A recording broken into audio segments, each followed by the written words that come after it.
नमस्कार साथियों, मैं नरेंद्र भवानी एक वीडियो में आया हूं मैं आपके पास में। आप लोगों ने सुना होगा जिला सुकमा अंतर्गत जो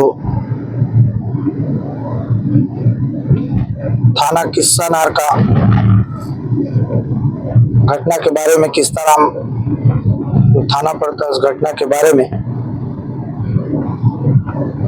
करीगुड़म वो गांव है, काफी अंदर है, और 12 अप्रैल को एक बड़ा घटना घटता है। धर्म आधार बना, बहुत से लोगों को उनके घरों से बेदखल कर दिया जाता है।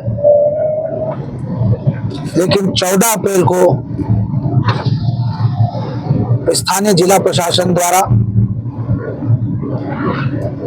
पुलिस बल की सहायता से पूरे गांव वालों को बैठा के संवैधानिक नियम कानून के बारे में बता के वापस जो लोग को भगा दिया गया था, क्योंकि वे मसीह धर्म को मानते थे अपनी स्वेच्छा से, उनको फिर से 14 अप्रैल को वापस उनके घरों पे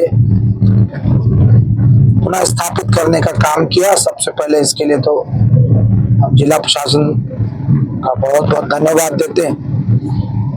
और यह देखने को भी पहली बार मिला कि इस प्रकार का एक्टिविटी जो है तुरंत किया गया, और वास्तव में ये एक्टिविटी करना बहुत जरूरी था। वो भी तत्काल, अगर नहीं किया जाता तो भारतीय संविधान के अनुच्छेदों का उल्लेख करते हुए और भी पंचायत में गलत जानकारी देके ऐसे कई फरमान को जारी करते। हमारे बस्तर जिला में भी लौंडीगुड़ा ब्लॉक के अंतर्गत बेलर पंचायत पड़ता और आसपास के कई पंचायत में भी ऐसे ही ग्राम सभा को पारित किया गया था। हालांकि निकाल बाहर कोई नहीं किया किसी को, लेकिन मानसिक रूप से सामाजिक बहिष्कार के जैसा स्थिति वहां पैदा कर दिया गया था। जिसके बाद हमने जमीनी लड़ाई लड़ा और वहां के फर्जी प्रस्ताव के विरुद्ध हमने आंदोलन किया और जय भी पाया। किंतु जिला सुकमा के अंतर्गत जो घटना घटा था, कल के डेट में, कल 15 अप्रैल था, और मैं अपने साथियों के साथ में इस गांव की ओर गया, जगदलपुर से। और आप जा सकते हैं सुकमा से सीधा दोरनापाल से आप चिंता गुफा थाना से आप आगे जाएंगे, और वहां से मोतीपल्ली करते हुए ये सीधा जो है तेलंगाना बॉर्डर के लक्ष्मीपुरम के पास में ये स्थान है। और मेन रोड से तकरीबन 6-7 किलोमीटर ये गांव जहाँ घटना घटा था वहां है। उसमें भी आपको बाइक से जाना होगा, और कुछ बातें ऐसी भी है जिसको बुद्धि से काम लेना होगा। इसलिए पीड़ितों का फोटो और वीडियो किसी प्रकार का भी बनाना उचित नहीं समझा मैं। अब वास्तु स्थिति में उन परिवार का रहना बसर सारी चीज तो ठीक है, लेकिन जो उनका आर्थिक नुकसान हुआ, इस पर अगर हम विचार करें तो सच में जिनको जो करना था वो करे गए, करके निकल गए, और जो झेले हैं अब उनके लिए वापस जीवन यापन करना, अपनी चीजों को व्यवस्थित कर पाना, सारी चीजें अच्छे हैं तो ठीक है। हमको अलमारी, टीवी, फ्रिज चाहिए तो हमारे आजू बाजू मिल जाता है, लेकिन मैं बताना चाहता हूँ इतना दूर है, इतना सेंसिटिव जगह पे ये घर है, वो सामान भी दोबारा परचेज करना हो, लाना ले जाना हो, सिस्टम से लगाना हो, बहुत मुश्किल हो जाएगा। अपने दुख के साथ इन शब्दों पर भी हमको ध्यान देना चाहिए। क्या ऐसी घटना घटने के बाद केवल एक बैठक करा करके उनको वापस गांव में भेज के रहने का जो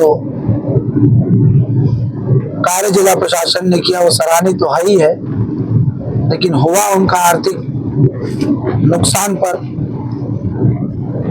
क्या मुआवजा का प्रावधान है? प्रावधान है। हम ये भी समझते हैं कि जिन्होंने ऐसे कार्यों पर अपना भाग दिया होगा, अपना हिस्सा लिया होगा, उन पर भी हम कार्रवाई के लिए या किसी प्रकार का उनको केस करना चाहिए या उनको सजा मिलना चाहिए, इन विषयों पर भी बात नहीं करें, क्योंकि आपसी अंडरस्टैंडिंग वाली बात है, इसको समझना ही होगा। क्योंकि घोर नक्सली इलाका है वहाँ, और वहाँ जिला प्रशासन का बात को गांव के लोग माने हैं, तो वास्तव में वो गांव के लोग भी धन्यवाद के पात्र हैं।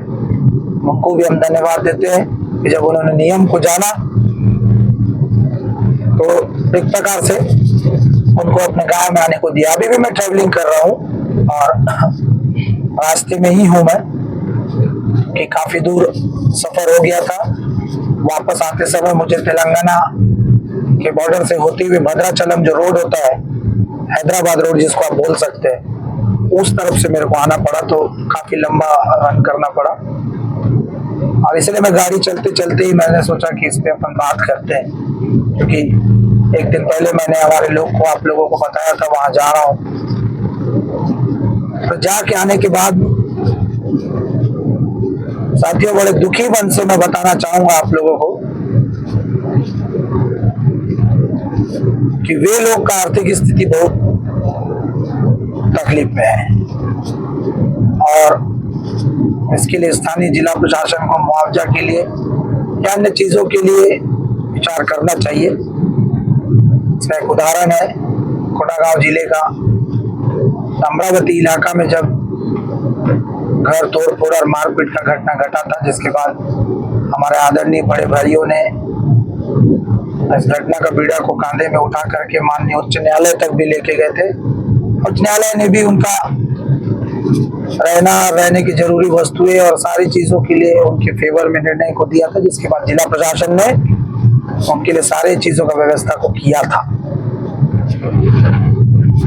और मैं उम्मीद करता हूं कि ऐसा स्थिति बनना चाहिए। हमने संबंधित अधिकारी से भी चर्चा किया है, इस विषयों पर उनका ध्यान आकर्षण करवाया है,